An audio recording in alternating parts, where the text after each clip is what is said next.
Hi అండి, welcome to Telugu kitchen మంత్ర. ఈ రోజు నేను మీకు చేసి చూపించబోయే వంట సాబుదానా ఖీర్. ముందుగా దీనికోసం సాబుదానాను 2 నుంచి 3 సార్లు చక్కగా వాష్ చేసుకొని కొద్దిగా వాటర్ పోసి ఒక 10 మినిట్స్ నానబెట్టి పక్కన పెట్టుకోవాలి. ఇప్పుడు స్టవ్ ఆన్ చేసుకొని స్టవ్ పైన ఒక ప్యాన్ పెట్టుకొని అందులోకి కొద్దిగా నెయ్యి వేసుకోవాలి.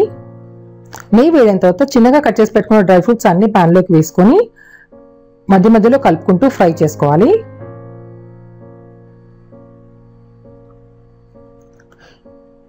ఇప్పుడు డ్రై ఫ్రూట్స్ ఫ్రై అయిపోయిన తర్వాత ఒక బౌల్లోకి తీసుకొని పక్కన పెట్టుకోవాలి.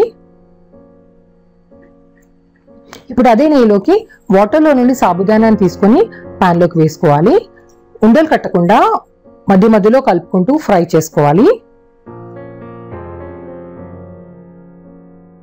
ఏ బౌల్తో అయితే సాబుదానా తీసుకున్నామో దానికి 2 టైమ్స్ పాలని ప్యాన్లోకి పోసుకొని ఉండలు కట్టకుండా చక్కగా మిక్స్ చేసుకోవాలి. సాబుదానాను పాలల్లో ఒక 5 to 6 మినిట్స్ బాగా ఉడికించుకోవాలి. ఒకసారి చక్కగా మధ్య మధ్యలో కలుపుకుంటూ ఉండాలి. ఇప్పుడు ఖీర్కి సరిపడ్డ షుగర్ వేసుకొని చక్కగా మిక్స్ చేసుకోవాలి.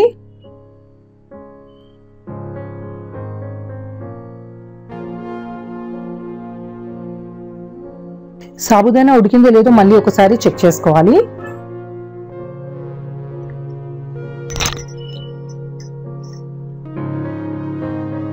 ఇప్పుడు గోరువెచ్చటి పాలల్లో సాఫ్రాన్ ఎసెన్స్ కొద్దిగా కలుపుకొని ఖీర్లోకి వేసుకొని చక్కగా మిక్స్ చేసుకోవాలి.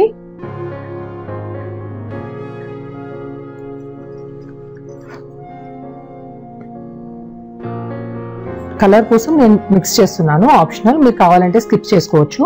ఇప్పుడు చివరిలో డ్రై ఫ్రూట్స్ అన్ని వేసి మొత్తం చక్కగా కలుపుకొని స్టవ్ ఆఫ్ చేసుకోవాలి.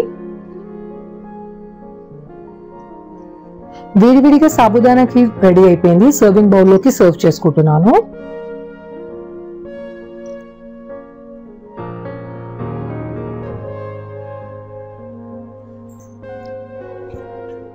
మీకు కనుక నా ఈ సాబుదానా ఖీర్ రెసిపీ నచ్చినట్టయితే please like, share and subscribe. Thank you for watching.